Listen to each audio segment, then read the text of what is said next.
Student Activities and Care. CRT Training. Flexible Curriculum. KL, deemed to be University. ఒక క్రీడాకారిణిగా రాణిస్తూ అలాగే fashion design వైపు అయితే అడుగులు వేస్తూ తన సినీ రంగంలో ప్రవేశించి తనదంటూ పలు భాషల్లో ఒక నటిగా గుర్తింపు పొందినటువంటి నటి శ్రీ రాపాక. ఆమె ప్రస్తుతం తూర్పుగోదావరి జిల్లా సంబంధించినటువంటి గోపాలపురం నియోజకవర్గం అలాగే దేవరపల్లి మండలం రామన్నపాలెం గ్రామంలోనే పుట్టి పెరిగింది. ఆమె ప్రస్తుతం అయితే రాజకీయాల వైపు అయితే అడుగులు వేస్తుంది. ఆమె రాజకీయ ప్రవేశం ఏ విధంగా ఉండబోతుంది, తన ప్రస్తావన ఏ విధంగా మొదలైంది, ఆమె క్రీడాకారిణి నుంచి ఇప్పుడు సినీ రంగంలో ప్రవేశించి ఒక క్రీడాకారిణిగా ఉన్నటువంటి ఆమె ఏ విధంగా మళ్ళీ ఇప్పుడు రాజకీయాల్లో అడుగు వేస్తుందో మరిన్ని విషయాలు తెలుసుకునేందుకు ప్రస్తుతం శ్రీ రాపాక ఉన్నారు. మరిన్ని విషయాలు అడిగి తెలుసుకునే ప్రయత్నం చేద్దాం. సంక్రాంతి శుభాకాంక్షలు అండి మీకు ఆర్టీవీ తరఫున. ఓకే మేడం, చెప్పండి. ఇప్పుడు మీరు ఒక మొన్నటి వరకు కూడా క్రీడాకారిణిగా కూడా గతంలో మొదటి నుంచి కూడా ఈ యొక్క నియోజకవర్గంలో గుర్తింపు పొందినటువంటి ఒక క్రీడాకారిణిగా వెళ్ళారు. తర్వాత మీరు ఒక ఫ్యాషన్ డిజైన్ వైపు అడుగులు వేశారు. తర్వాత చూసుకుంటే మీరు సినీ రంగంలో ప్రవేశించి పలు భాషల్లో కూడా నటించి ఒక నటిగా గుర్తింపు పొందినటువంటి నటిగా ఉన్నారు. ప్రస్తుతం మళ్ళీ రాజకీయాల వైపు వెళ్తున్నారంటూ ప్రచారం అందుకుంది. ఏ విధంగా అనుకుంటున్నారు, అసలు మీ ప్రస్తావన ఏ విధంగా మొదలైంది, మీ యొక్క స్వగ్రామం అన్నీ కూడా మీ జ్ఞాపకాలు చెప్పండి. ముందుగా గోపాలపురం నియోజకవర్గ ప్రజలందరికీ, మీడియా మిత్రులందరికీ సంక్రాంతి అండ్ కనుమ శుభాకాంక్షలు అండి.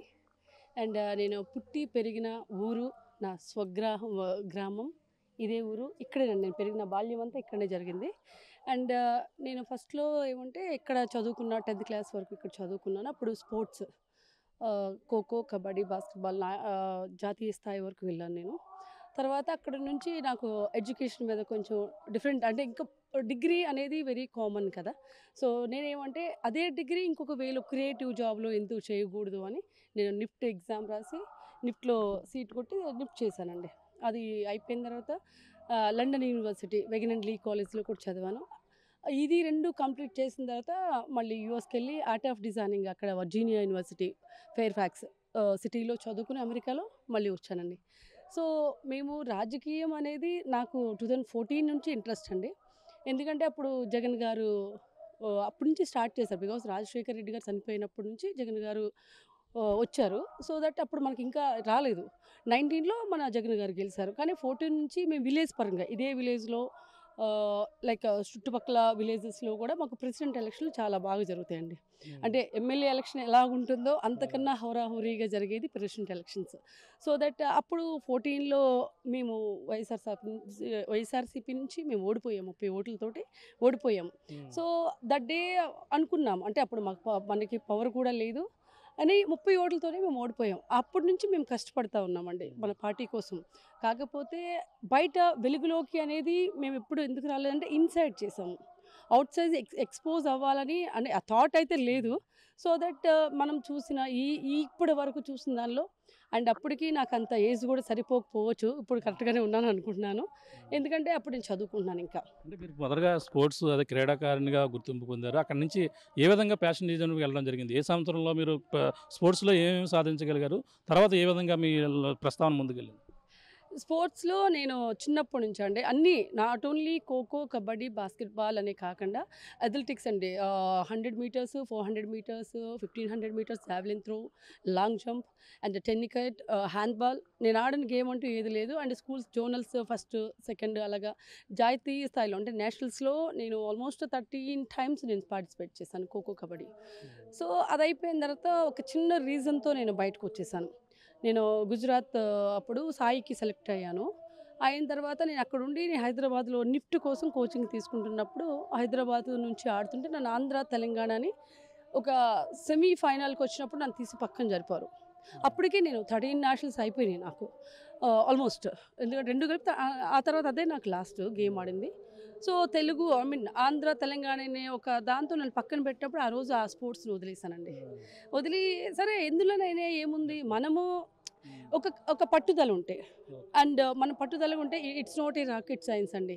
లైఫ్లో మనకి దేవుడు గొప్ప లైఫ్ ఇచ్చాడు, మన పుట్టికే మంచి లైఫ్. అలాంటి లైఫ్లో దీంతోనే ఎందుకు ఉండాలి, ఇంత రాజీ పడి ఎందుకు నేను ఈ స్పోర్ట్స్ ఆడాలని. అప్పటికే నేను అన్ని నేషనల్స్ ఆడి చిన్నప్పటి నుంచి నా చెయ్యి ఇరిగింది, ఏమంటారు ఈ హ్యాండ్ ఇరిగింది, కాలు ఇరిగింది, షోల్డర్, నాకు చాలా ప్రాబ్లమ్స్ వచ్చాయి అంటే నేషనల్స్ కబడ్డీ ఆడేటప్పుడు. కానీ అది వదిలేయాలనిపించింది. That day I left it, వదిలేసాను. వదిలిన తర్వాత అప్పుడు ఎడ్యుకేషన్ మీద బాగా కాన్సన్ట్రేట్ చేశాను. సో అది నేను నిఫ్ట్ ఫస్ట్ ఇయర్ నుంచే నాకు అవకాశాలు వచ్చినాయి. పూరి జగన్నాథ్ గారు నాకు ఫస్ట్ ఆపర్చునిటీ అండి. రెండవ ఆపర్చునిటీ కృష్ణవంశీ గారు. సో నేను ఫ్యాషన్ షో చేశాను అప్పుడు వైస్రాయ్ హోటల్లో కిడ్స్ వేర్ ఫ్యాషన్ షో చేసినప్పుడు పూరి గారు నాకు ఎంట్రీ ఇచ్చారు. నాకు అప్పుడు నాకు సినిమాకి నేను వస్తానని కూడా నాకు తెలీదు. సినిమా మూవీస్కి నేను డిజైనర్ అవుతాను కూడా I never expect that. But I go by God's grace నాకు పూరి గారు అవకాశం ఇచ్చారు. నేను అప్పుడు అన్నాను ఆయనతో, పూరి జగన్నాథ్ గారితో, సార్ నేను చేయలేనేమో అంటే, లేదు లేదు నువ్వు చేయగలవని ఎంకరేజ్ చేసింది ఫస్ట్ ఆయన. అలాగే ఒక కాస్ట్యూమ్ ఫ్యాబ్రిక్ అంటే క్లాత్ని ఫ్యాబ్రిక్ అంటారు లాంగ్వేజ్లో, డిజైనింగ్ లాంగ్వేజ్లో. సో అందులో ఒక కాస్ట్యూమ్ గురించి కానీ లేదంటే ఓ కలర్ గురించి కానీ ప్రతిదీ నేను కృష్ణవంశీ గారి దగ్గర, చందమామ మూవీ అండి నేను వర్క్ ఎక్స్పీరియన్స్డ్ అయింది చందమామ మూవీ. నేను కాలేజ్ చదువుతున్నా, నేను అప్పుడే జాయిన్ అయ్యాను నిఫ్ట్. నా ఫ్యాషన్ డిజైనింగ్ కోర్స్ 4 years అది, అప్పుడే జాయిన్ అయ్యాను. సో దట్ అలాగా మూవీస్కి ఎంట్రీ అండి అది. మధ్యలో నేను ఒక 1 year ఎగ్జామ్ అప్పుడు మానేశాను. మళ్ళీ అమెరికాకి వెళ్ళినప్పుడు కొన్ని రోజులు నేను డిజైనింగ్ చేయలే, కొన్ని మంది అట్లా. సో దట్ తర్వాత ఇక అలాగే తెలుగు, తమిళ్, కన్నడ 3 languagesలో almost all big heroes and హీరోయిన్స్ని వర్క్ చేశాను. సో దట్ అప్పటి నుంచి మనం వర్క్ చేస్తూనే ఉన్నాం పొలిటికల్గా. సో ఈ మధ్యలో కొంచెం వరకు మీరు ఎన్ని మూవీలో యాక్ట్ చేయడం జరిగింది? ప్రధానంగా మీకు మంచి గుర్తింపు తెచ్చిన మూవీ ఏదండి? నేను యాక్చువల్గా మూవీలో యాక్ట్ చేసి 3-4 ఫిలిమ్స్ అండి. రిలీజ్కి 2 ఉన్నాయి. బట్ అవి మనకు తెలియదు. అంటే వన్స్ మనం యాక్ట్ చేసిన తర్వాత అది ప్రొడ్యూస్ చేసుకోవాలి, మనకి సంబంధం ఉండదు. అండ్ డిజైనింగ్గా నేను చేసింది 50 ఫిలిమ్స్ అబౌవ్. డిజైనర్గా నేను ఎక్కువ సినిమాలు చేశానండి, యాక్టింగ్గా చాలా తక్కువ. ఎందుకంటే నా మెయిన్ కోర్ ఈజ్ డిజైనింగ్ అండి. ఫ్యాషన్ డిజైనర్గా నేను ఎక్కువ సినిమాలు చేశాను. అంటే తెలుగులో బాగా ఉన్నటువంటి 2-3 సినిమాల్లో ఏదైనా సినిమా రిలీజ్ అయిన సినిమా ఉన్నాయి? లేదండి, ఆర్జీవి గారి సినిమా చేశాను. అండ్ తమిళ్లో ఇప్పుడు ఒకటి రిలీజ్కి ఉంది. తెలుగులో కూడా 2 సినిమాలు ఏమో రిలీజ్ అయింది. అది కాకుండా నేను బిగ్ బాస్కి కూడా వెళ్ళాను. బిగ్ బాస్లో కూడా అంటే బిగ్ బాస్లో సెలెక్ట్ వెళ్ళారు, లోపల అవన్నీ కూడా వెళ్ళడం జరిగిందా? మీరు ఎప్పుడు ఎలిమినేట్ అయ్యారు అందులో? లేదు, వెళ్ళిన తర్వాత నేను వెళ్ళిన తర్వాత మళ్ళీ ఒక 2 వీక్స్కి ఏమో నేను 3rd వీక్లో బయటకు వచ్చాను. మళ్ళీ అగైన్ నాకు రీఎంట్రీ కోసం నన్ను పంపించారు, కానీ నేను some reasons I didn't go reentry. నేను మళ్ళీ రీఎంట్రీకి వెళ్ళలేదు, అడిగారు కానీ నేను వెళ్ళలేదు. ఓకే, ఇప్పుడు ప్రధానంగా చూస్తుంటే ఇప్పుడు మీ యొక్క కుటుంబ ఫ్యామిలీ పరిస్థితి ఏ విధంగా ఉంటుంది? ఇక్కడ మీ ఇది ఎవరు రామన్నపాలెంలో ఎలా ఉంటుందండి మీ ఫ్యామిలీ కూడా? ఎంతమంది మీరు మొత్తం? మాది ఫ్యామిలీ చాలా పెద్ద ఫ్యామిలీ అండి. అంటే మనీషాల వాళ్ళు మొత్తం ఊర్లో ఒక హాఫ్ మాదే ఉంటుంది. అండ్ చిన్నప్పటి నుంచి నేను పెరిగింది మా నాన్నగారు వాళ్ళు అవ్వచ్చు, మా అమ్మగారు వాళ్ళు అవ్వచ్చు, చాలా పెద్ద కుటుంబం. ఇప్పటికీ మేము జాయింట్ ఫ్యామిలీ, మాది మేమందరం కలిసే ఉంటాం. మా చిన్నాన్నలు కానీ, మా అన్నయ్యలు కానీ, మా తమ్ముళ్ళు, ప్రతి ఒక్కరు మేము కలిసే ఉంటామండి. అంటే వేరుగా ఎప్పుడు లేము. ఈ ఊర్లో ఫస్ట్ కొంచెం అంటే మా దానిలో సంబంధించి కొంచెం రిచ్ అనేది కూడా మా ఫ్యామిలీ నుంచే స్టార్ట్ అయింది, మా నాయనమ్మ వాళ్ళ దగ్గర నుంచే స్టార్ట్ అయింది. అంటే ఆ తర్వాత చాలామందికి ఉండొచ్చు పొలాలు అవన్నీ. మా చిన్నప్పుడు అంటే మేము బాగానే పెరిగాము, బాగానే ఉన్నాము. ఓకే, మీరు మొదటగా ఒక క్రీడాకారిణిగా చేశారు, తర్వాత ఏమో ఫ్యాషన్ డిజైన్, సినిమాలు, తర్వాత రాజకీయాలు. అంటే ఇవన్నీ కూడా ఎంతో కష్టపడి, అంటే సినిమా రంగంలో అంతా ఎంతో కష్టపడితేనే గుర్తింపు రాదు. కానీ ఇప్పుడు రాజకీయాలు అంటే అసమస్య కాదు, ఇప్పుడు ఉన్న పరిస్థితుల్లో చాలా ఇదిగా ఉంటుంది. అటువంటి రాజకీయ పరంగా మీరు ఏ విధంగా ముందుకు వెళ్తున్నారు? ఏ పార్టీ నుంచి ప్రధానంగా, అంటే వైసీపీ అంటున్నారు, ఏ పార్టీ నుంచి అవకాశం ఉందంటున్నారు ప్రధానంగా? లేదు, మేము ఇప్పుడు మాకు తెలిసిన ఊహ వచ్చినప్పటి నుంచి, దట్ మీన్స్ నేను రాజకీయ ఎంట్రీ అయినప్పటి నుంచి 2014 అండి. ఫస్ట్ అంతకుముందు రాజశేఖర్ రెడ్డి గారు ఉన్నప్పుడు మా నాన్న, అమ్మ, మొత్తం ఫ్యామిలీ అంతా కాంగ్రెస్ అండి. మా తాతల సమయంలో ఎక్కువ కాంగ్రెస్ ఉండే నాకు తెలిసినంత వరకు. తర్వాత మేము రాజశేఖర్ రెడ్డి గారి తర్వాత మన్నయ్య పేరు రాపాక గాంధీ. అయితే మన్నయ్య బాగా తిరిగేవాడండి. ఇప్పటికీ వాడు కమిటీ మెంబర్, గ్రామ పంచాయతీ కమిటీ ప్రెసిడెంట్గా కూడా ఉండే 10 ఏళ్ళు. సో వాడు బాగా తిరిగేవాడు. మన్నయ్య, మా చిన్నాన్న ఉన్నాడు రాపాక కృష్ణ. మా చిన్నాన్న అయితే ఫస్ట్లో ఎన్టీ రామారావు ఉన్న టైంలో ఆయన, ఆ తర్వాత ఎంపీటీసీగా చేశాడు, ఇది టీడీపీకి కూడా. సో మేము మళ్ళీ ఎప్పుడైతే రాజశేఖర్ రెడ్డి గారిది వచ్చిందో దెన్ వీ టర్న్ టు మన కాంగ్రెస్ అండి. కాంగ్రెస్ నుంచి మళ్ళీ ఇప్పుడు జగన్ గారు, మేము అదే ఫాలో అవుతూ దానిలోనే ఉన్నామండి. ఈ రోజు వరకు మేమేం పార్టీలు మారలేదు. మంది అప్పుడు ఒకటే వైఎస్ఆర్సీపీ, ఇప్పుడు జగన్మోహన్ రెడ్డి గారు. అంటే ఇప్పుడు ఇక్కడ నియోజకవర్గంలో ఆల్రెడీ వైసీపీ సిట్టింగ్ ఎమ్మెల్యే ఉన్నారు ప్రజెంట్, కానీ కొంతమంది ఇంకా మహిళల స్థానంలో ఇక్కడ పరిశీలిస్తున్నారు. ఆ మహిళ ఈ యొక్క గోపాలపురం నియోజకవర్గంలో మహిళా స్థానం మీకు వచ్చే అవకాశం ఉందని 100% చెప్పొచ్చండి? సార్ మనిషి ఆశాజీవి. సో ప్రతి ఒక్కరికి కోరికలనే ఉంటాయి, అవి లేకుండా మనిషి బ్రతకలేడు. రెండోది ఏమంటే ఇక్కడ ప్రజెంట్ అపోజిట్ ఏదైతే టీడీపీ ఉందో అక్కడ న్యూ పర్సన్కి ఇచ్చారు. న్యూ పర్సన్కి ఇచ్చినప్పుడు ఇక్కడ కూడా వైఎస్ఆర్సీపీ న్యూ పర్సన్కి ఇస్తేనే ఏమంటారు పోటీ బాగుంటుంది. అండ్ మోర్ ఓవర్ ఒకసారి పరిపాలించిన వాళ్ళ మీద ఒక అవగాహన ఉంటుంది, either good or bad or ugly, ఏదైనా ఉండొచ్చు మూడిట్లో అంటే. కానీ అదే ఒక న్యూ పర్సన్ వచ్చారనుకో, ఒక కొత్త క్యాండిడేట్ వస్తే ఏంటంటే వాళ్ళ మీద పాజిటివ్ వైబ్సే ఉంటాయి. అంటే నెగిటివ్గా థింక్ చేసే అంత అవగాహన వాళ్ళకి రాదు. మోర్ ఓవర్ ఎవరైనా ఫస్ట్ టైం మనం వచ్చినప్పుడు కసితోనే వస్తారు ఎవరైనా, ఇది మంచి చేయాలి, ఇంకా ఏదో చేయాలి. మన Gopalapuram, not only Gopalapuram, any candidate అండి. సో మంచి చేయాలని రాజకీయ ప్రస్థానం అయితే జరుగుతుందండి. అంటే ఇప్పుడు నియోజకవర్గం మీద అవగాహన, దానికి సంబంధించిన గ్రూప్ అంతా ఉందా మీకు? మరి చిన్న అంటే ఆల్మోస్ట్ మా బ్రదరు, మా చిన్నాన్న అంతా కూడా మేము ఫస్ట్ నుంచి తిరుగుతూ ఉన్నాం కదండి. మా అన్నయ్య ఆల్మోస్ట్ 10 ఏళ్ళు, మా చిన్నాన్న ఒక 15-20 ఏళ్ళ నుంచి ఆయన ఉన్నాడు. వాళ్ళతో పాటు నేను ఉన్నా, కాకపోతే బయట ఎక్స్పోజర్ అవ్వలేదు. ప్రతి దానికి నేను ఇక్కడ విలేజెస్లో కానీ లాస్ట్ టైం 19 ఎలక్షన్లో కూడా నేను సోషల్ మీడియా వరకు నేను చాలా వర్క్ చేశాను నేను. అండ్ మా విలేజ్, ఎస్పెషలీ మా విలేజెస్కి కావాల్సినవన్నీ మీరు ఇప్పుడు వెళ్ళి చూస్తే, ఒక హై స్కూల్లో ఒక బాస్కెట్బాల్ కోర్ట్ అవ్వచ్చు, మీరు బస్ స్టాండ్ దగ్గర చూసిన ఇవి అవ్వచ్చు, ఒక చర్చెస్ వైజ్గా కూడా మా ఊరికి మాకు ఏం అవసరమో మేము చేసుకుంటామండి. అంటే గవర్నమెంటే మాకు ఇవ్వాలని మేము ఎప్పుడు అనుకోలేదు. మా ఊర్లో మాకు కావాల్సినవి అన్నీ చేయాలి. కొంచెం పెద్ద పెద్ద వర్క్స్ ఉంటాయి, అవి మనం గవర్నమెంటే ఆశ్రయించాలి. సో మనకి అవి వాటితో మేము చేసుకుంటాము. ప్రధానంగా నియోజకవర్గంలో సమస్యలు ఏమున్నాయని మీరు ఏం గుర్తించడం జరిగిందని ప్రధానంగా చూసుకుంటే? సార్ ప్రతి ఒక్కళ్ళకి 100% ఏ రాజకీయ నాయకులు సాటిస్ఫై చేయలేరు. సో ఉన్న దానిలో ఏమంటే నేను ఇక్కడ చూసిన దానిలో సమస్యలు ఏమంటే ఫస్ట్ కార్యకర్తలు, అధికారులు, తర్వాత అంటే ఒకటండి, ఇప్పుడు నేనున్నాను ఈరోజు నా వెనుక ఎవరైతే తిరగాలో జెన్యూన్ వాళ్ళు, అంటే పార్టీకి సంబంధించి వాళ్ళు ప్రాణం ఇచ్చేవాళ్ళు, వాళ్ళు నాకు రేపొద్దున ఒక పదవి వచ్చి నాకు జగన్ గారు దయించి నన్ను ఆస్వాదించి ఒక పదవి ఇచ్చిన తర్వాత నేను గెలిచిన తర్వాత వాళ్ళని మర్చిపోకూడదు. ఆ కార్యకర్తలు అవ్వచ్చు, అధికారులు అవ్వచ్చు, లీడర్స్ ఎవరైతే ఉంటారో, అంటే క్యాడర్ మొత్తం అది చాలా ఇంపార్టెంట్. ఆ క్యాడర్ని, ఆ జనాల్ని, ఈ పెద్దల్ని కలుపుకుంటూ ప్రతి ఒక్క లీడర్ని అందరినీ కలుపుకుంటూ పోయేదే ఒక నియోజకవర్గం. అది ఏదైనా కావచ్చు అండి. ఇట్ ఈజ్ లైక్ ఒక ఫ్యామిలీ. ఇప్పుడు ఫ్యామిలీలో చిన్న చిన్నవి ఉంటాయి, పోతూ ఉంటాయి. మనం ఏం చేస్తాం, కూర్చొని సర్దుకుంటాం. ఇది కూడా అంతే అండి. దాన్ని కలుపుకుని చేసుకునేదే ఇది. ఏదైనా సరే ఇప్పుడు ఒక రాష్ట్రంని మన సీఎం గారు పరిపాలిస్తూ ఉన్నారు. మన ఇన్ని రాష్ట్రాలని ఒక మనిషే కదా పరిపాలించాలి. అలాంటిది ఒక్కొక్క నియోజకవర్గంలో ప్రతి దానిలో ఇష్యూస్ అనే ఉంటాయండి. ఎందుకంటే ఆపోజిట్ నుంచి రావచ్చు, మనలోనే రావచ్చు. ఒక కుటుంబంలోనే చిన్న గొడవలు వచ్చినప్పుడు ఇంత దానిలో ఎందుకు ఉండవండి, అన్నీ ఉంటాయి. బట్ అన్నిటిని మనం సర్దుకుంటూ పోయి కలుపుకుంటూ రావాలి. ఓకే. ప్రధానంగా మరి జగన్మోహన్ రెడ్డి గారు కలవడం, ఈ యొక్క సీట్ సంబంధం కావచ్చు, మీరు పొలిటికల్గా వెళ్తానని చెప్పడం, ఇవన్నీ కూడా మాట్లాడడం ఏమైనా జరిగిందండి? నేనైతే పెద్దలందరినీ కలిసానండి. ఇంకా జగన్మోహన్ రెడ్డి గారిని కలవలేదు. దేవుడు దయ తెలిసి, అంటే నాకు దేవుడు అనుగ్రహం ఇస్తే డెఫినెట్గా ఆయన కలుస్తాను. నేను కలిసి ఇక్కడికి నాకు ఇచ్చిన ఒక అవకాశం దేవుడు అనేది నాకు జగన్మోహన్ రెడ్డి గారు అనేది ఇస్తే 100% ఇప్పుడు ఏవైతే మీరు ఇంతకుముందు అడిగారో చిన్న చిన్న అవకతవకలు ఏదైతే ఉన్నదో అలాంటివి కాకుండా అందరినీ కలుపుకొని నా నియోజకవర్గం నుంచి నేను గెలిసే ఆయనకు ఒక బహుమానంగా ఈ 24 ఎలక్షన్లో ఇవ్వాలని నేను అనుకుంటున్నాను. ఓకే. మనం ప్రధానంగా చూసుకుంటే మీరు ఇప్పుడు వరకు కూడా ఒక ఫ్యాషన్ డిజైనర్గా కావచ్చు, ఒక హీరోయిన్ కావచ్చు, చాలా స్మూత్గా అక్కడంతా కూడా సెన్సిటివ్గా ఉండే ప్రాంతం. ఇప్పుడు పొలిటికల్గా ఎంటర్ అవుతున్నారు. ఇక్కడ ఆరోపణలు ఉంటాయి, ప్రతి ఆరోపణలు ఉంటాయి, రాజకీయ ఎత్తులు ఉంటాయి, పై ఎత్తులు ఉంటాయి.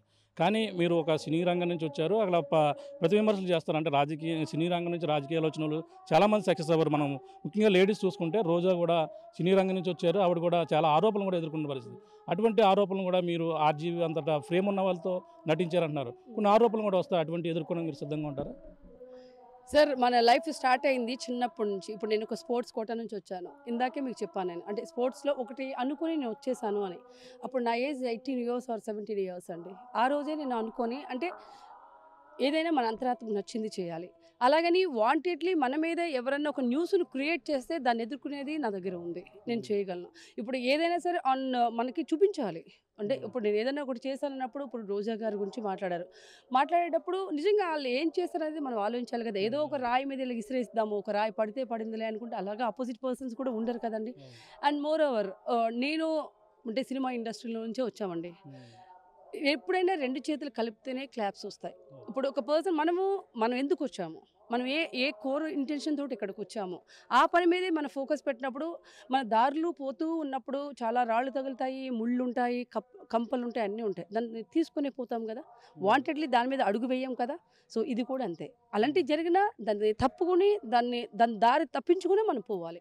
అంతే నేను వాళ్ళతోనే గొడవ పెట్టుకోవాలి ఇలా అని నాకు లేదు సార్. ఎందుకంటే మనం వచ్చింది ఇక్కడ రాజకీయ పరంగా సేవ చేయడానికి, రాజకీయ పరంగా ఒక్కొక్క విలేజ్ని ఒక బంగారు విలేజ్ చేయాలని ఆ ఇంటెన్షన్తో వచ్చినప్పుడు ఇవన్నీ తగిలినా ఇవన్నీ ఉన్నా నేనైతే పట్టించుకోకుండా నావే నేను వెళ్ళిపోతానండి. ఎందుకంటే నేను పుట్టి పెరిగి నా ఊరికి తెలుసు, నా జనాలకి తెలుసు నేనేంటనేది. ఎవరో మాట్లాడి అయినంత మాత్రం నాకు అది తీసుకోవాలనే అయితే నాకు లేదు. అంటే మొదటగా అంటే సినీ రంగం నుంచి వచ్చిన వాళ్ళ మీద ఇటువంటి ఆరోపణలు వస్తుంది. అంటే ప్రధానంగా పవన్ కళ్యాణ్ మీద కూడా వీళ్ళు ప్రతి ఆరోపణలు కూడా చేసిన పరిస్థితులు కూడా ఉంటాయి. పవన్ కళ్యాణ్ గారి విషయం చూస్తే తన మ్యారేజ్ విషయం కావచ్చు, వ్యక్తిగత విషయాల కోసం పొలిటికల్గా ఇటువంటి అస్త్రాలు ఉపయోగిస్తారు. ఆ విధంగా వాళ్ళు ఏమన్నా ప్రత్యర్థులు ఉన్న టీడీపీ నుంచి కావచ్చు, ఒకవేళ మీరు వైసీపీ నుంచి వస్తే టీడీపీ నాయకులు కావచ్చు, జనసేన నాయకులు వాళ్ళు ఏమన్నా వేరే విధంగా మీ మీద కామెంట్ చేస్తే దానికి ఏ విధంగా సిద్ధంగా ఉంటారు?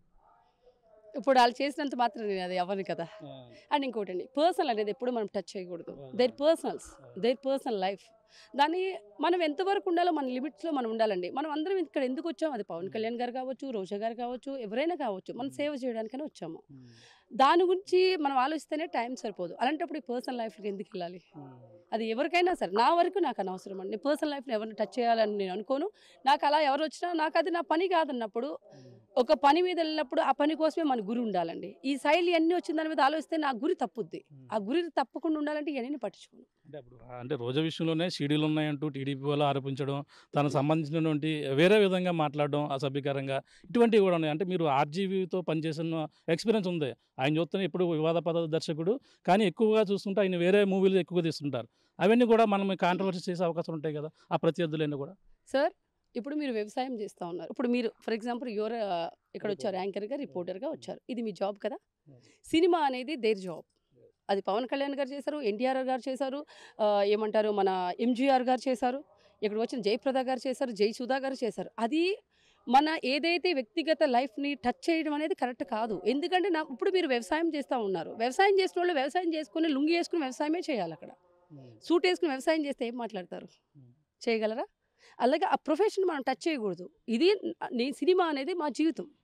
మా జీవితాలు ఇలా ఉన్నాయని చెప్పేసి మీరు దాన్ని ఎంటర్టైన్ చేసుకుంటున్నారు కదా, చూస్తున్నారు కదా.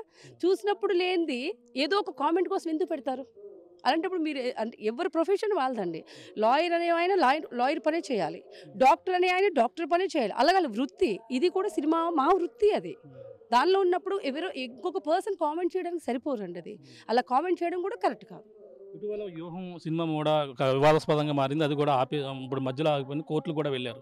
ఆ వ్యూహంలో ఒక టీడీపీకి సంబంధించి చంద్రబాబు కావచ్చు, లోకేష్ కావచ్చు, పవన్ కళ్యాణ్ కావచ్చు, ఇటువంటి ఉన్నాయని ఆపేసిన జరిగింది. అంటే ఇప్పుడు ఎవరైతే రామ్ గోపాల్ వర్మ ఉన్నారో ఆయనే తీసిన పరిస్థితి. మీకు కూడా బాగా పరిచయిస్తుడు, ఆయన ద్వారా మనకి ఏమైనా టికెట్ వస్తుందని చెప్పేసి ఏమన్నా హామీ ఏమైనా రావడం జరిగిందంటే, అంటే బాగా పరిచయం వాళ్ళని.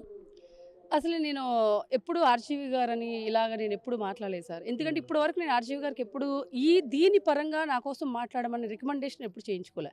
ఎందుకంటే ఇది ఎమ్మెల్యే టికెట్ అనేది మన నియోజకవర్గం జనాల్లోంచి పుట్టాలి.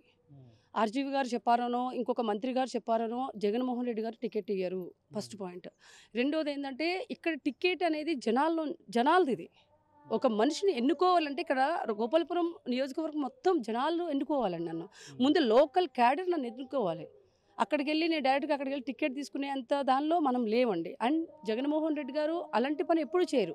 ఇప్పుడు కూడా నేను ఎందుకు ఇది ప్రయత్నిస్తానంటే కొత్త ఫేసెస్కి, కొత్త యంగ్ జనరేషన్స్కి ఆయన అవకాశం ఇస్తున్నారు కాబట్టి ఆ కెపాబిలిటీ నాకు ఉందని నమ్ముతూ నేను ఇప్పుడు ఈ ప్రయత్నంలో ఉన్నాను. అంతే తప్ప నాకు ఇక్కడ ఇది మైనస్ అయిపోయింది, లేకపోతే నేను ఇక్కడ ఏదో చేస్తున్నాను, లేకపోతే ఇక్కడ నాకు ఏదో కావాలని ప్రతి ఒక్కరికి. అంటే నేను ఇంతకు ముందు కూడా అన్నాను కదా, 14 నుంచి నేను వర్క్ చేస్తున్నామండి. మేము పార్టీకే మేము ఉన్నాము. సో ఇప్పుడు ఏమంటే ఒకవేళ అదే కొంచెం మనకు ఆ రాజకీయంగా ఇంకో కొంచెం బాగా చేయొచ్చు. మన ఊర్లని మనం ఇప్పుడు ఆల్మోస్ట్ మన గోపాలపురం నియోజకవర్గంలో 80 ఊర్లు ఉన్నాయనుకోండి. ఫర్ ఎగ్జాంపుల్ సుమారుగా 4 మండలాలు. ఈ 4 మండలాల్లో 80 ఊర్లకి 4 ఏళ్ళు 5 ఏళ్ళు సర్వీస్లో 4.5 ఏళ్ళు మన సర్వీస్ ఉంటుంది ఆల్మోస్ట్. సో దట్ ఈ 4.5 5 ఏళ్లలో నేనేమని ఇంకా బెస్ట్ చేయొచ్చేమో.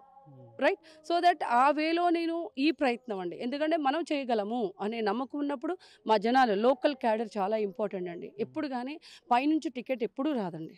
జగన్మోహన్ గారు కూడా సర్వేలు తీసుకొని ఆయన ఎవరు కరెక్ట్ అనుకొని ఇక్కడ ఇది చేస్తారండి. అంతే తప్ప ఎవరు చెప్పిన రికమెండేషన్ అనేది ఇక్కడ ఉండదని నా నమ్మకం. అంటే ఎస్పెషల్లీ వైఎస్ఆర్సీపీ. అంటే పొలిటికల్గా వ్యూహాలు ఉంటాయి. అదే వ్యూహం సినిమా కూడా ఈ ఏపీ రాజకీయాల మీద ఎక్కువగా రావడం జరిగిందని చెప్పేసి అంటున్నారు. అందులో మీరు ఈ వ్యూహం సినిమాలో కూడా మీరు ఏమైనా యాక్ట్ చేశారా? ఏమైనా ఆఫర్ వచ్చిందని దానిలోనే? లేదండి, నాకు అసలు సినిమా గురించి పెద్దగా తెలియదండి. విన్నాను కానీ నో ఐడియా. ఎందుకంటే మనం ఇక్కడే ఉంటున్నాము, మన పని ఇది. ఇందాక మీకు చెప్పాను కదా, మన గురి ఏది ఉందో దాని మీదే కానీ చుట్టుపక్కల వాళ్ళ మీద పెద్దగా నేను ఆలోచించాను. అంటే ఆర్జీవీ వ్యూహం సినిమా ఆగిపోవడంతో మళ్ళీ పొలిటికల్గా వ్యూహం ఏమన్నా, ఆమె వ్యూహం గతంలో ఎవరో రామ్ గోపాల్ వర్మతో పనిచేసిన అనుభవం ఉందా? ఆమె ఏమన్నా మళ్ళీ ఇప్పుడు వ్యూహం ఏమన్నా రచిస్తున్నారా? ఏపీ రాజకీయాల్లో ప్రత్యక్షంగా ఈమె రాపాక శ్రీని పెట్టి ఏమైనా చేస్తున్నారని ఒక అపోహ అందరిలో ఉన్నది. దాన్ని ఎలా చూడాలి? అసలు అది రాంగ్ అండి. నేను మీకు ఇందాక అదే చెప్పాను. నేను రాజీవి గారి దగ్గరికి వెళ్ళి నాకు టికెట్ ఇవ్వండి అని ఇప్పటివరకు నేను అడగలే. కాల్ ఎదురుంటే కాల్ చేయబడితే నేను కాల్ చేస్తాను. నాట్ ఓన్లీ రాజీవ్ గారు, నాకు సినిమా ప్రముఖుల సపోర్ట్ ఉంది, కానీ రాజీవ్ గారు కాదండి. నేను ఇంతకుముందు ఒక ఇంటర్వ్యూలో కూడా చెప్పాను, కృష్ణుడు అవ్వచ్చు, నాకు విక్రమ్ ఉన్నారు, ఇంకా ప్రజ్ఞాధర్ అన్న ఉన్నారు, ఒక ప్రొడ్యూసర్స్ ఉన్నారు. ఇప్పుడు రాజు గారు అవ్వచ్చు, దామోదర్ ప్రసాద్ కావచ్చు, కొంతమంది ప్రొడ్యూసర్స్ ఉన్నారండి నాకు. అంటే సినిమా పరంగా నాకు సపోర్ట్ చేసేవాళ్ళు చాలామంది ఉన్నారు. అంతే తప్ప నాకు ఆర్జీవి గారే కాల్ చేసి అనేది ఇప్పటివరకు ఆయన అసలు కాంటాక్ట్ చేయలేదు ఈ విషయంలో. అంటే మరి ఇప్పుడు ఈ మనం మీరు చూసుకుంటే ప్రధానంగా మనకి నియోజకవర్గంలో ఎటువంటి అభివృద్ధి చేయాలనుకుంటున్నారు? అంటే ప్రధానంగా రాజకీయాలు అంటే చాలా ఖర్చుతో కూడినటువంటి, దానికి సంబంధించి బడ్జెట్ కూడా ఇప్పుడున్న రాజకీయాలు సాధారణంగా అవే పరిస్థితి కాదు. దానికి తగ్గ మీరు అందరికీ సిద్ధపడి ఉన్నారు మీరు? అవునండి, ఒకసారి ఒక దాని గురించి వచ్చామనుకున్నప్పుడు అన్ని విధాలా సిద్ధపడి మనం రెడీ అవుతాం. సో నేను అది రెడీ అయ్యి దీనికి వచ్చాను. రెండోది, ఒకసారి మన జగన్మోహన్ రెడ్డి గారు నాకు నిజంగానే అంటే ఈ నియోజకవర్గానికి నాకు సీట్ ఇస్తే నేను డెఫినెట్గా నేను గెలిచి ఈ గ్రామాలన్నింటిలో ఇందాక ముందే చెప్పాను కదా, దానికి తగ్గట్టు నేను, ఎందుకంటే నాట్లోని గవర్నమెంటే డబ్బులు ఇచ్చి మనం చేయాలని లేదండి. ఇప్పుడు మన సినిమా ఇండస్ట్రీలో ఉన్నాం, కొంతమంది మాకు ఇలాగ ఉంది, కొంచెం స్పాన్సర్స్ కూడా మనం తెచ్చుకోవచ్చు. గవర్నమెంట్ మీద ఎందుకు డిపెండ్ అవ్వాలి? అన్నీ సమానంగా చేయాలని లేదు కదా. మనకు తెలిసిన, ఇప్పుడు నేను అమెరికాలో చదువుకున్నాను, నా ఫ్రెండ్స్ కొంతమంది ఉండొచ్చు, ఇలా నా విలేజెస్కి కొంతమంది ఏదైనా ఎమర్జెన్సీ, మెడికల్ ఎమర్జెన్సీ అవ్వచ్చు. సో దట్ అలా ఉన్నప్పుడు కూడా మనం ఎందుకు why don't you try sponsors అని కూడా. ప్రభుత్వం ఇచ్చినటువంటి సంక్షేమ పథకాలు పూర్తి స్థాయిలో ప్రజలకు అందడం లేదు అంటే కొన్ని ఆరోపణలు ఉంటున్న పరిస్థితి, దాన్ని అలాగ మీరు ఫేస్ చేయగలరు? లేదండి, అన్నీ అందాయండి. ఇప్పుడున్న నాకు తెలిసిన ఇండియాలో నెంబర్ 1 డైనమిక్ సీఎం ఎవరనంటే అది ఓన్లీ జగన్మోహన్ రెడ్డి గారు అండి. ఎందుకు చెప్తున్నానంటే, పథకాలు నవరత్నాలని ఆయన మేనిఫెస్టో రిలీజ్ చేసినప్పుడు మచిలీపట్నంలో ఎక్కడో చేశారండి ఆయన నవరత్నాలది, లాస్ట్ పోయినసారి ఎలక్షన్స్లో. ఆ నవరత్నాలు అన్నీ ఆయన చేశారండి. ఇప్పుడు ఫర్ ఎగ్జాంపుల్ మీరు ఇది అయిపోయిన తర్వాత అక్కడికి వెళ్ళి గ్రామ సచివాలయం ఉంది, వెళ్ళండి, రైతు భరోసా, తర్వాత అలాగే విలేజ్ క్లినిక్ అని చెప్పేసి 3 ఒక చోట పెట్టి, అలాగే నవరత్నాలు అన్నీని ఇప్పుడు ప్రతి ఒక్కరికి కూడు గుడ్డ అంటారు, సింపుల్ సామెత. ప్రతి మనిషికి జీవితంలో నేను ఒక ఇల్లు కట్టుకోవాలనేది కోరికండి, మీకైనా నాకైనా ఎవరికైనా ఉంటుంది, వాళ్ళ స్థాయిలకు తగ్గట్టు ఉంటుంది. అలాంటిది జగన్మోహన్ రెడ్డి ఇంతకుముందు పరిపాలన ఎవరో ఇచ్చారు, ఇల్లు ఇచ్చారు, దానికి మించి ఈరోజు ప్రతి ఒక్కరికి ఇల్లు ఇవ్వలేదండి. ప్రతి నవరత్నాలు అనే దాన్ని అన్నీ ఆయన క్లియర్గా, ఎందుకంటే ఇంతకుముందు ఒక ముసలాళ్ళు వెళ్ళాలంటే ఒక దగ్గరికి ఎక్కడికో ఊర్లో ఒక ప్లేస్ చెప్తే అక్కడికి వెళ్ళి పెన్షన్ తీసుకునేవాళ్ళు, రైట్. అలాగే రేషన్ వాళ్ళు ఉంటే తీసుకునేవాళ్ళు, లేకపోతే లేరు. ఒక వాలంటీర్స్ ద్వారా ఒక ఏదైతే ఈ ఇంప్రెషన్ ఇచ్చి తీసుకోవడం వల్ల కరప్షన్ అనేది మనం దాన్ని అరికట్టడం జరిగింది. It is right are wrong? కరెక్టే కదండి. ఎందుకంటే ప్రతి ఒక్కళ్ళు ఇంటింటికి రేషన్, ఇంటింటికి వెళ్ళి వాళ్ళు పెన్షన్ ఇచ్చేది, అండ్ గ్రామ వాలంటీర్స్ని ఇచ్చారు. దీనివల్ల ఏమంటే కరప్షన్ అనేది లేదు, ఎందుకంటే వాళ్ళ ఇంప్రెషన్ ఇచ్చిన తర్వాత వాళ్ళకి అవుతుంది, కరెక్ట్ పర్సన్కి చేరుకుంటుంది అది. అలాగా నవరత్నాలు అనేది ఇచ్చి మొత్తం అన్నీ ఇచ్చి అండ్ 2.5 ఏళ్ళే ఆయన పరిపాలించింది. 4.5 సంవత్సరాలు అయింది ఇప్పటికి. ఈ 4.5 సంవత్సరాలు 2 సంవత్సరాలు కోవిడ్ వెళ్ళిపోయిందండి. మళ్ళీ ఇండియా మొత్తంలో నెంబర్ 1 రాష్ట్రం ఏదనంటే కోవిడ్లో కరెక్ట్గా ఉంది మన ఆంధ్రప్రదేశ్. మన ఆంధ్రప్రదేశ్ జనాభా సుమారు 6 కోట్ల మంది పైనే. ఎందుకంటే ఆ 6 కోట్ల వరకు ఉన్న జనాల్లో మనకి ఎన్ని డెత్లు ఉన్నాయి, ఎంత కంట్రోల్ అయింది. ఎవరో చెప్పి ఫస్ట్ పారాసిటమాల్ అదేంటి కింద పోసేది ఉంటుంది కదా, పారాసిటమాల్ వేసుకుంటే అయిపోద్దా, అక్కడ కింద రోడ్లంతా ఇది పౌడర్ చల్లితే సరిపోతుందా అని అన్నారు. అదే పారాసిటమాల్తోనే కోవిడ్ ఎండ్ అయింది, రైట్. సో అది జగన్మోహన్ రెడ్డి గారే కదండి చెప్పారు ఫస్ట్. సో ఎందుకు మనం ఇందులో ఈ 2.5 ఏళ్లే ఆయన పరిపాలించి కరెక్ట్గా చెప్పండి, 2.5 ఏళ్లే. 2.5 ఏళ్ళలోనే ఇంత చేస్తే వచ్చే 5 సంవత్సరాలు ఇంకెంత చేయొచ్చు? ప్రతి విలేజ్ ఒక బంగారపు బొమ్మలా, ఒక బంగారపు గోడలా, బంగారపు రోడ్డులా తయారవుతుందండి. ఇది మా కళ. అంటే మీరు అన్నట్టు వీళ్ళు తయారవుతుందన్న రోడ్లు చూస్తే అధ్వానంగా ఉన్నాయని చెప్పేసి ఆరోపిస్తున్నారు. అలాగే ప్రధానంగా ముఖ్యంగా మంత్రులు ఉన్నటువంటి ఇప్పుడు ఉన్నటువంటి మంత్రులు ఎవరన్నా వైసీపీలో వాళ్ళ భాషా శైలి కావచ్చు, ఇందాక మీరు కూడా చెప్పారు వ్యక్తిగతంగా దూషించడం సరైనది కాదని చెప్పేసి అన్నారు. మంత్రులు అందరూ కూడా భాషా శైలిలో కొంతమంది నాని కావచ్చు, అలాగే రోజా కావచ్చు, కొంతమంది ఈ విధంగా మాట్లాడడం అనేది సరైనది కాదన్నారు. జగన్మోహన్ రెడ్డి గారే పవన్ కళ్యాణ్ గారు 3 పెళ్ళిళ్ళు చేసుకున్నారంటూ కామెంట్ చేస్తున్నటువంటి పరిస్థితి కూడా సినిమా వల్ల ఆయనే ఒక సీఎంఏ విమర్శించిన పరిస్థితి ఉంది. అవన్నీ కూడా ఎలా చూడాలంటారు? సార్ గోడకి బంతి కొడతాం కదా, ఆ కొట్టింది ఎంత వెళ్తా దాని మీద ఒక సెకండ్ ఎక్కువ ఫాస్ట్ వస్తుంది. సో ఆపోజిట్ పర్సన్స్ బట్టే వీళ్ళ లాంగ్వేజ్ కూడా ఉంటుంది. అది ఏదైనా సరే. ఇప్పుడు నన్ను మీరు ఏమనుకుంటుంటే మేము తిడతానా వచ్చి మీకే క్వశ్చన్ వేస్తుంది లేదు కదా. మీరు మీ పని మీరు చేసుకుంటా పోతే మేము పిలిచి ఇలా పిలిచి మరి నేను తిడతానా లేదు కదా. అండ్ వాళ్ళ నుంచి వాళ్ళకి ఇచ్చే ఆన్సర్ అండి అది, అంతే తప్ప. ఎందుకంటే ఒకళ్ళు కదిపితేనే అది వస్తుంది. ఫస్ట్ ఎవరు కదిపారు ఒకసారి మళ్ళీ బ్యాక్కి వెళ్ళి మీరు రివ్యూలు వేసుకొని చూడండి. సో దట్ అంతే, అది వాళ్ళ దాన్ని బట్టి సంబంధించి. రేపొద్దున నన్ను ఎవరైనా కదిపితేనే నేను మాట్లాడతాను తప్ప నన్ను ఎవరు కదిపోతే ఎందుకు వెళ్ళుకుంటాను వెళ్ళుకోను కదండి. అభ్యర్థుల బరిలో శ్రీ రాపాక ఉంటారు అనుకోవచ్చా ఇప్పుడు వచ్చే ఎన్నికల్లో? సార్ అది ఇప్పుడు ఇప్పుడు నేను మీకు చెప్పాను కదా సార్, నా వంతు నేను ఏం చేయాలో, నేను కృషి చేయాలో, ప్రజా సేవ చేయడానికి నేను సిద్ధంగా ఉన్నాను అన్ని విధాల. అది జగన్మోహన్ రెడ్డి గారు మమ్మల్ని ఒక్కసారి అనుకొని ఆయన ఇస్తే 100కి 200% I can put my effort పెడతాను. అలాగే నా కృషితో నా జనాల్ని, నా లోకల్ లీడర్స్ ఎవరైతే ఉన్నారో, లోకల్ క్యాడర్ ఎవరైతే ఉన్నారో ప్రతి ఒక్కరితోటి మేము కలుపుకొని, ప్రతి లీడర్ని కలుపుకొని మేము ఈ గోపాలపురం నియోజకవర్గాన్ని నుంచి గెలిపించుకొని ఆయన దగ్గరికి వెళ్తామండి. అంటే చివరిగా అంటే మీకు పేరు శ్రీ రాపాక అన్నారు. అసలు పేరు ఏం పేరు ముద్దు పేరు ఎవరైనా పెట్టారా? మీరు పెట్టుకున్నదా శ్రీ అనేది? ఇంటి తల్లిదండ్రులు పెట్టిన పేరండి? లేదండి, శ్రీ రాపాక అనేది ముద్దు నిక్ నేమ్ కూడా ఉంది నాకు. బేబీ అని పిలుస్తారు ఎక్కువ. సో దట్ కాలేజ్ నేమ్ అంతా కూడా శ్రీ రాపాక అండి. ఎక్కువ మందికి బేబీ అనే తెలుసు, బట్ శ్రీ రాపాక. ఓకే, నియోజకవర్గ ప్రజలకు ఏం చెప్పబోతున్నారు ఈరోజు మా ఆర్టీవీ ద్వారా? నియోజకవర్గ ప్రధానికానికి ఏ విధంగా డెవలప్ చేస్తున్నారు మీరు చివరిగా ఏం చెప్తారు? మా గోపాలపురం నియోజకవర్గ ప్రజలందరికీ మరొకసారి కృతజ్ఞతలండి. అలాగే ఒక్కసారి ఇంకొక 5 సంవత్సరాలు మన జగన్మోహన్ రెడ్డి గారికి అవకాశం ఇచ్చి చూస్తే ఇంకెంత బాగా చేయొచ్చు. ఎందుకంటే ఎవరి దగ్గరికి వెళ్ళి చేతులు కట్టుకొని మనం ఇల్లు అడగక్కలేదు. అలా కాకుండానే మనకి ఇల్లు ఇచ్చారు. అలాగే ఒకరి దగ్గర వెళ్ళిపోయి మనం నిలబడి అది ఎప్పుడు ఇస్తారు, పెన్షన్ ఎప్పుడు ఇస్తారని చూడకుండా మన ఇంటింటికి రేషన్ వచ్చింది, ఇంటింటికి ముసలి వాళ్ళు అవ్వచ్చు. ఈరోజు ఒక పేద ప్రజలు అప్పు లేకుండా పండగ చేసుకుంటున్నారంటే that is only one man. అది చేయగలిగింది మన జగన్మోహన్ రెడ్డి గారు సీఎం. మళ్ళీ ఒక్కసారి ఆయన వస్తే ఇంకా బంగారు భవిష్యత్తు అందరికీ ఉంటుందని నేను నమ్ముతూ ఇంతటితో సెలవు తీసుకుంటున్నాను. Thank you so much. Thank you అండి. Thank you. ఇప్పుడు దాకా ఆర్టీవీకి మీ యొక్క అనుభవాన్ని పెంచినందుకు. ఇది పరిస్థితి చూస్తాం. ప్రధానంగా శ్రీ రాపాక తన అనుభవాన్ని గోపాలపురం, అదే తూర్పుగోదావరి జిల్లా సంబంధించిన గోపాలం నియోజకవర్గం చెందినటువంటి ఒక మహిళ కావడం, అలాగే ఒక మారుమూల గ్రామం ఏదైతే ఉందో ఈ యొక్క దేవరపల్లి సంబంధించినటువంటి ఈ యొక్క రామన్నపల్లి గ్రామంలోనే తన పుట్టి పెరిగినటువంటి ప్రాంతం కాబట్టి తన ఎంతో చదివినప్పటికీ, అలాగే ఒక క్రీడాకారిణిగా గుర్తింపు చెందినప్పటికీ, అలాగే ఆ ఫ్యాషన్ డిజైన్ వైపు అడుగులు వేసి సినీ రంగంలో గుర్తింపు పొంది తిరిగి మళ్ళీ రాజకీయ ప్రవేశానికైతే తన నియోజకవర్గంలో ఉన్నటువంటి గతంలో పొలిటికల్గా కుటుంబం అందరూ కూడా పనిచేసిన అనుభవంతో పాటు నియోజకవర్గ ప్రజలకైతే ఎప్పుడు అందుబాటులో ఉండేందుకు పలు సేవా కార్యక్రమాలు కూడా చేస్తున్నటువంటి పరిస్థితి ఉంటుందన్నారు. ఏదేమైనా ఈ 2024 ఎన్నికల్లో నేను పోటీ చేసేందుకు ఇక్కడ జగన్మోహన్ రెడ్డి గారు అనుగ్రహిస్తే, అలాగే నాకు సీటు కేటాయిస్తే మాత్రం వైసీపీ నుంచి ఈ గోపాలపురం నియోజకవర్గం నుంచి పోటీ చేసి గెలుపొంది జగన్మోహన్ రెడ్డి గారికి అయితే గిఫ్ట్ ఇస్తా అన్నారు. అలాగే ఆ సినీ రంగం నుంచి రాజకీయ పరంగా వచ్చినటువంటి వారు ఎన్నో ఆరోపణలు చేస్తారు. ఆరోపణలన్నీ కూడా పట్టించుకుంటే మనం రాజకీయంగా కావచ్చు ముందుకి ఏ స్టెప్ వేయలేం కాబట్టి ఆరోపణలు చేసేవారు చేస్తూ ఉంటారని చెప్తున్న పరిస్థితి. ఏదేమైనా తనకు మాత్రం సీటు కేటాయిస్తే మాత్రం 2024 ఎన్నికల్లో గెలిచి జగన్మోహన్ రెడ్డికి అయితే గోపాలం నియోజకవర్గం గిఫ్ట్గా ఇస్తానంటూ శ్రీ రాపాక చెప్తున్నటువంటి పరిస్థితి ప్రధానంగా కనబడుతుంది. ఇది కూడా ఉన్న తాజా పరిస్థితి. కెమెరామెన్ చంటితో ప్రకాష్, ఆర్టీవీ, గోపాలపురం నుంచి. మరిన్ని వీడియోస్ కోసం ఛానల్ ని సబ్స్క్రైబ్ చేయండి. లేటెస్ట్ అప్డేట్స్ కోసం వాట్సాప్ ఛానల్ ని ఫాలో చేయండి. అండ్ లింక్ డిస్క్రిప్షన్ లో ఉంది.